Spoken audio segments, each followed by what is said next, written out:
Have you ever thought about a bicycle that can be folded up into your backpack? Before you were overwhelmed by how impractical and impossible this sounds, let me assure you that this has now become a sweet reality. The Rusher is one such foldable bike. It can be easily doubled over and carried in your bag. Its stylish and aggressive build is underlined by its red and black color combination. At the same time, its compact size reinforces its daredevil look. The front side of the Rusher is equipped with a reflector and a bell. I guess things might have been a tad better with an LED lamp, but the bike is not too bad as it is.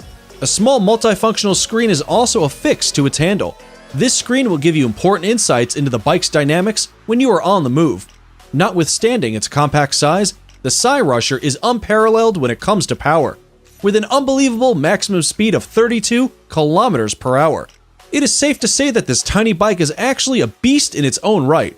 While the wheels obviously come under a lot of stress due to their small diameters, this bike is a hands-down favorite for local transportation and other leisurely activities. And the best part is that you can easily fold and carry this pollution-free bike around. Do check it out from the purchase link given in the video description. Track pod. Let's start things